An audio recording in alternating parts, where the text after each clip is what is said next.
Aos 19 anos, Dolores recebeu a visita de Dom Benedito Zorzi e do vigário da paróquia de Caxias do Sul, um momento que mudaria o rumo de sua história.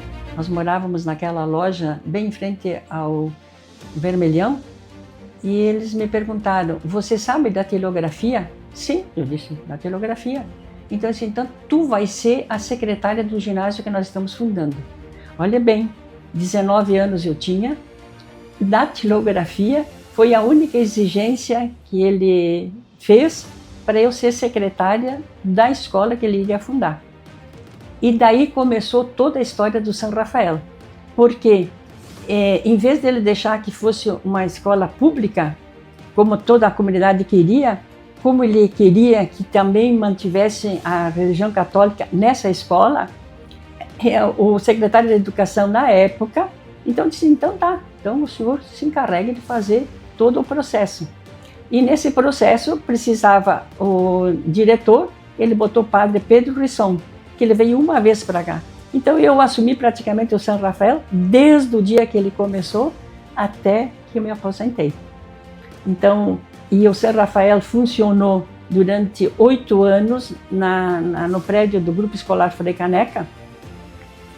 E não tinha prédio, não tinha nada, né? Aí quando começaram a vir os fiscais aqui, iam lá na minha casa, assim, onde é que vai ser a escola?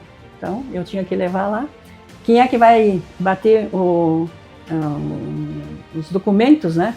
Claro, eu sabia da datilografia, mas tinha um irmão que batia muito melhor que eu, então ele fez todos os regimentos, né? Aí, depois de 15 dias, ele voltava para saber se tudo aquilo que eu tinha mostrado para ele no prédio do Frei Caneca coincidia, era justo que assim fosse. Então, o São Rafael começou no Frei Caneca, fundado pelo bispo Dom Benedito Zorzi. Eu fui a primeira secretária, eu não tinha titulação para ser diretora. Aí eu fiz faculdade, porque eu tinha só normal naquela época. Fiz faculdade, depois eu fiz faculdade de administração escolar e pedagogia, e aí eu fiquei diretora 15 anos até me aposentar. Dolores foi a idealizadora da construção do prédio da escola.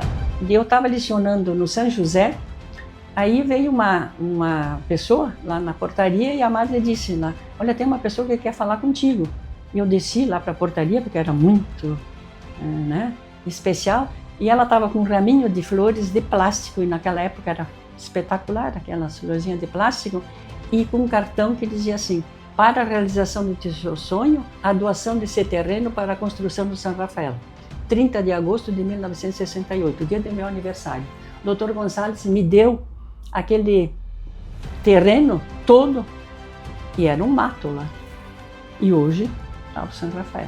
Ela também teve atuação na política. Foi a primeira mulher eleita vereadora no município e chegou à presidência da Câmara. Meu pai tinha recém-falecido. Aí ele chegou aqui na minha casa, Mário Jordano. Ele chegou aqui e disse, olha Dolores, em homenagem ao teu pai, você vai ser candidata a vereadora. Eu disse, o que é isso? Então, de novo, para atender essa possibilidade, né? Eu aceitei, aí fiz campanha, eu me lembro que eu fui com minha irmã em todas as capelas e e eu ganhei naquela época.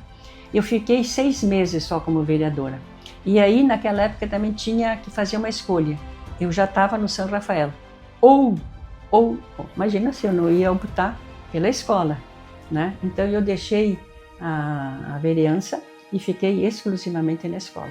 Após a aposentadoria, assumiu um novo compromisso, contribuir com o Hospital Fátima. Eu sempre disse que eu casei com o São Rafael, então eu não tinha outras preocupações a não ser aquela escola. Então naquela época não tinha telefone, não tinha os meios de comunicação que tem hoje. A máquina de escrever, quando nós ganhamos a primeira elétrica, a gente vai fazer aquele barulheira, né? Tinha que fazer tudo à mão, né? E quando eu errava, tinha que fazer tudo de novo.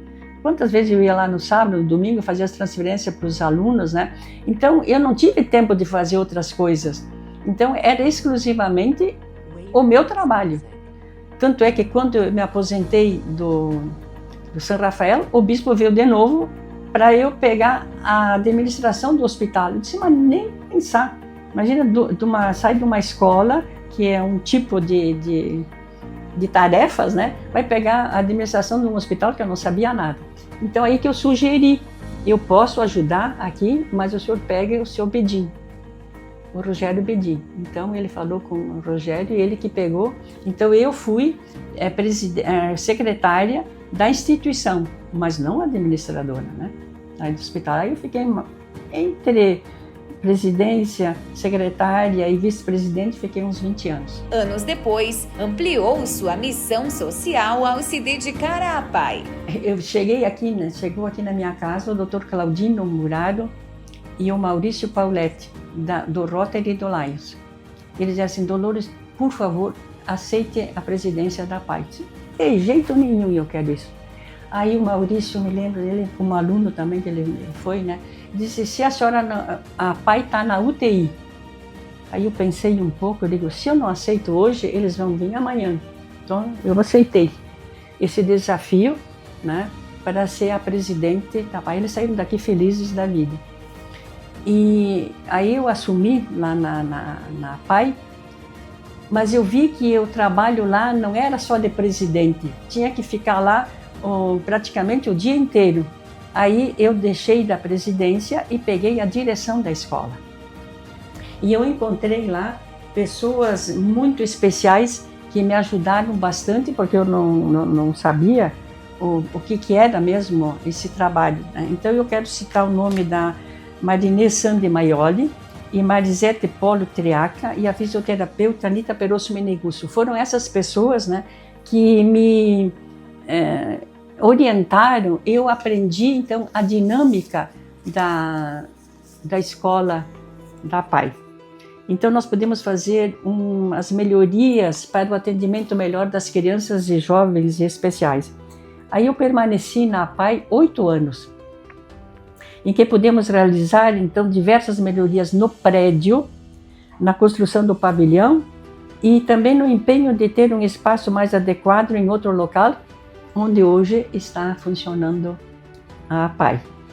E a nossa principal preocupação naquela época era a melhoria do atendimento das crianças e jovens, né? E com a contratação de médica, não foi a primeira, a psicóloga e diversas outras fisioterapeutas e outras também funcionárias. E eu quero também fazer uma menção honrosa ao Darcy Tuigo, que foi um dos primeiros no início dessa obra, e as pessoas que já citei os nomes e muitas outras que colaboraram comigo lá na APAE. Então aquele prédio aí do lado, era no tempo do Oliveira, do prefeito Oliveira, nós conseguimos fazer aquele pavilhão lá na esquina, e depois então nós fizemos uma rifa de todo aquele prédio para poder fazer o prédio lá em cima. E quando eu fui lá já ver aquele local, era um mato, né? E eu fui e tinha aqueles tobogã que a gurizada fazia com as motos, né? Eu subi lá e escorreguei, quebrei a perna, né? Lá. E aí eu fui logo na Anitta, que era fisioterapeuta, assim: não, aqui eu não posso fazer nada, vai para Caxias, eu tenho uma placa e 8 parafusos aí. Então imagina, hoje está tudo povoado lá em cima, né? Tá uma beleza, não tinha igreja, não tinha nada. A mesma coisa como no São Rafael, um irmão meu fez uma placa desse tamanho, botando assim: aqui futuras instalações do São Rafael. O pessoal, nesse mato vai sair o que aqui? Tá aí hoje. Não tinha, nem rua não tinha. Hoje, Dolores recebe o certificado Mulher Cidadã como reconhecimento por toda a dedicação ao longo da sua trajetória. Sabe, eu sou assim, eu trabalhei todo aquele tempo no São Rafael. Quando eu acabei, acabou. Eu fui para o hospital, fiquei todo aquele tempo lá, acabou. Fui na APAE, acabou. Então eu não fico apegada aquelas memórias. Claro que me lembro de muitas coisas, algumas coisas ainda consigo me lembrar, né? Mas tem muita coisa que passa. Então eu não tenho assim aquela preocupação, por que eu fiz, por que eu não fiz. Se eu fosse contar tudo aquilo que aconteceu aí no Frei Caneca, aquelas 2 salas que estão aí, nós fizemos sem autorização de ninguém, não pedimos nem para a Secretaria de Educação, não pedimos para nada. Você sabe que uma coisa vamos fazer com os alunos? Vamos fazer esses buracos aqui, vamos fazer os alicerces e vamos levantar. Está ainda lá as 2. Ninguém veio aqui para fiscalizar se era possível ou não. Está lá. Então eram coisas que eu fazia assim, sabe? Às vezes até por impulso, Porque se eu não sou capaz de ficar, tem que fazer uma coisa, não deixe para amanhã, é hoje e vamos fazer.